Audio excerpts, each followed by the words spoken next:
Assalamualaikum Ustadz. Assalamualaikum warahmatullahi wabarakatuh. Fadli. Ini Masya Allah ini kita udah bawa lagi nih. Mereka udah siap buat belajar nih di pelajaran yang pertama dari shock terapi yang diberikan Ustadz Ahmad kan nih. Jadi gini Ibu, kita ini masuk dalam proses shock terapi ya. Shock terapi ini kita belajar bagaimana tentang syariat Allah Subhanahu wa taala, bahwasanya Allah Subhanahu wa taala menjelaskan dalam Al-Qur'an, wala taqrabuz zina innahu kana fahisyatan wa sa'a sabila. Dan jangan sekali-kali kamu mendekati perbuatan zina, karena sungguhnya perbuatan zina itu adalah jalan yang buruk dan perbuatan yang keji.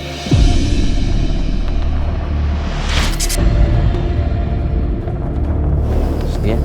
Jadi jangan sekali-kali mendekati perzinahan. Mendekati perzinahan aja nggak boleh.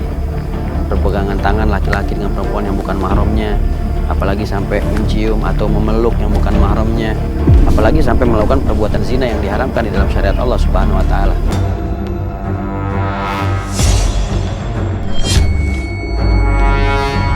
Maka hukuman bagi orang-orang yang berbuat zina apabila dia adalah melakukan zina muhsan, yaitu pezina yang memang dia sudah menikah, maka dia dihukumi dengan dirajam, dilempari batu sampai mati.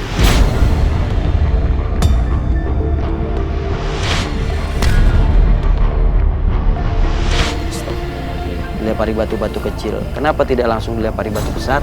Karena biar dia merasakan bagaimana siksanya, pedihnya, azab bagi orang yang berzina muhsan. Tapi bagi yang ghairu muhsan, yang belum menikah, ya, yang masih perawan, dia melakukan perzinahan, maka ini bagi mereka hukumannya adalah dipecut dengan 100 kali pecutan. Oke, tapi sebelumnya saya mau tanya-tanya dulu nih ya. Mengingat kejadian kemarin ini pada saat kita lagi ngejemput ibu, ini ada orang yang datang yang ngerasa ibu sebagai perebut suaminya karena ibu telah menerima uang dari suaminya. Nah ini sebenarnya jujur nih Bu nih, apa sih yang ibu lakuin nih sampai dengan orang ini datang ke rumah ibu dan marah-marah gitu? Ya emang suaminya datang ke tempat saya kerja. Ya mas kerjaan saya kayak gitu, ya udah saya rayu.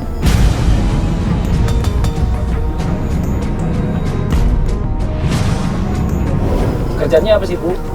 Kafe, nemenin dia minum. Nemenin dia minum, joget Iya. gitu. Terus berarti kalau nemenin minum joget berarti pegang-pegang dong sama dia? Iya sih, pegang.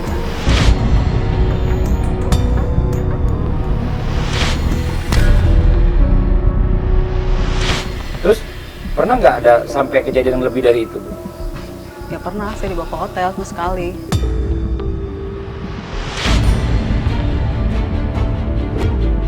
Astagfirullahaladzim. Kalau maaf nih, kalau Putri sendiri apa yang dilakuin Putri? Saya kan nyontoin ibu. Saya ngikutin ibu. Maksudnya gimana? Saya nemenin tamu joget. Nemenin tamu joget? Berarti dipegang-pegang Nyanyi. juga? Enggak, kalau dipegang-pegang aku kabur. Kalau tadi Putri bilang Putri cuma nyontoh dari ibu, ini sesuatu yang nggak patut dicontoh. Harusnya Putri jangan ikutin. Ingetin ibunya. Harusnya ingetin ibunya, jangan sampai ibu terus terjerumus dalam kemaksiatan itu. Jadi gini Pak Ustadz, daripada mereka juga nanti bingung nih, biar mereka juga tahu deh, bicara masalah tentang nyari uang yang haram dengan cara seperti itu tuh hukumannya apa di dunia, kayak tadi Ustadz jelasin, langsung praktek aja deh Ustadz. Ya udah, kalau begitu. Iya. Maksudnya? Iya, ini langsung mau dipraktekin. Kalau pelaku zina muhsan dia dirajam dengan batu sampai Mama mati. aja. Contohin dulu Mama nih. aja Pak Ya. Ustadz, bukan saya. Coba, Saya maaf. nggak mau, takut. Maaf, saya contohin dulu nih ya. Sono. Mau kemana Putri tuh? Putri lihat dulu, Putri lihat dulu. Putri lihat dulu. Nih,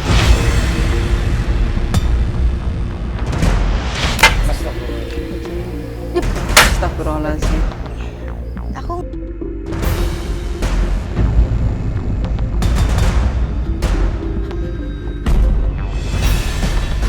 dipecut kayak gitu Pak Ustadz. iya ini kan kita belajar shock terapinya ini Enggak, seperti Mama ini. aja, aku nggak mau. Putri. Putri.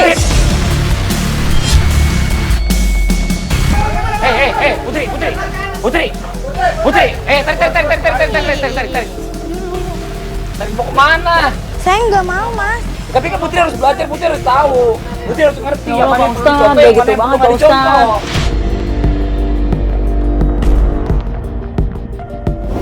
hukuman di dunia ini seperti ini ya Bu ya. Ini belum lagi nanti bagaimana hukum Allah di akhirat. Lebih dahsyat lagi kalau ibu nggak bertobat. Putri juga kalau nggak bertobat nanti hukumannya lebih dahsyat lagi di neraka.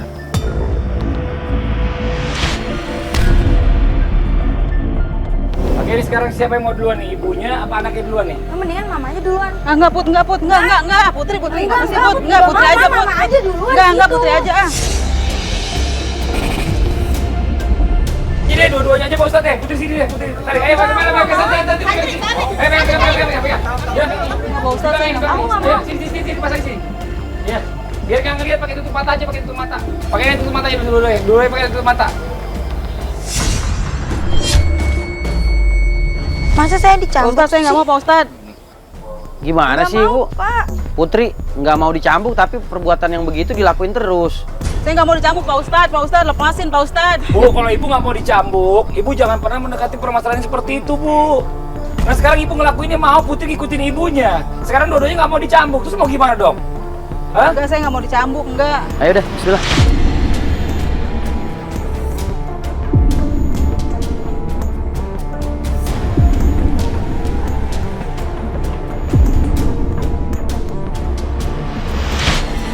Ampun, Pak Ustadz, ampun.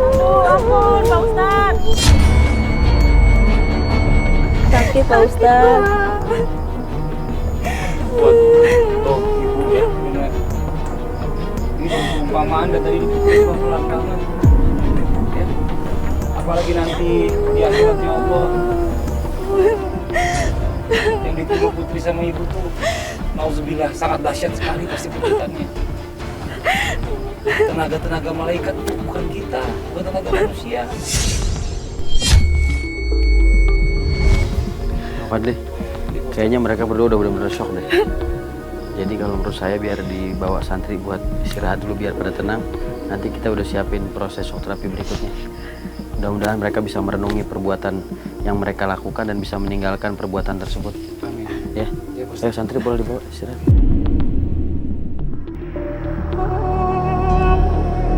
Udah, santri dibawa buat istirahat aja dulu ya.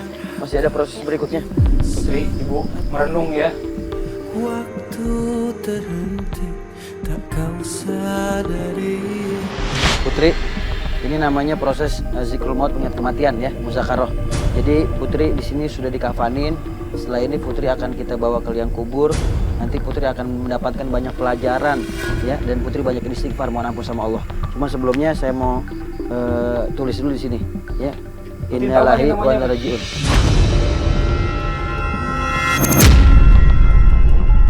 Bisa ya. Sekarang ibu aja tulis ya nama anaknya. Lah, Ya, Bu. jangan.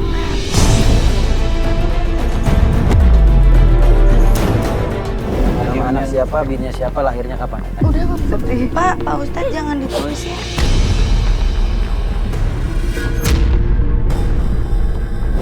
Udah sini. saya Biarin tulis. aja dia kayak gitu. Biarin saya tulis ya.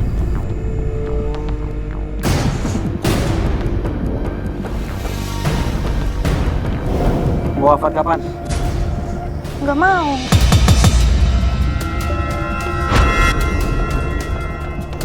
Hah? Nggak mau. Gimana sih? Semua orang pasti bakal bertemu dengan kematian, Putri. Cuma kan kita nggak ada yang tahu, Pak. Ya nggak ada yang tahu, justru siapa tahu kamu bisa meninggal sekarang. Makanya itu aku nggak mau, jangan ditulis.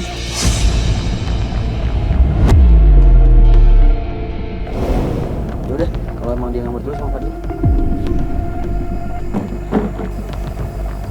Nah, ibu, ini juga pelajaran buat ibu. Iya bu ya. Ibu sayang sama Putri. Ibu rela nggak?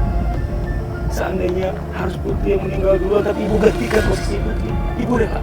Kalau seandainya Putri meninggal, tapi dia belum sempat bertobat dengan atas apa yang pernah dia lakuin.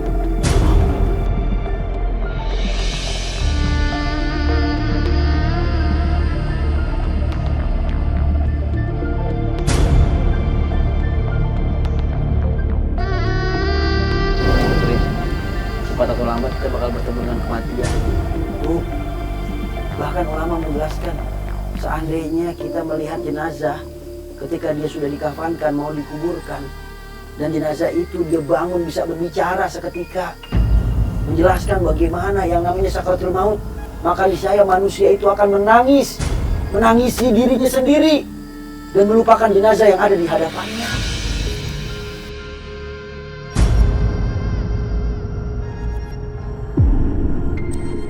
Begitu dahsyatnya kematian. Ayo, tutup ya. La ilaha illallah, la ilaha illallah, la ilaha illallah, la ilaha illallah, la ilaha illallah, la ilaha.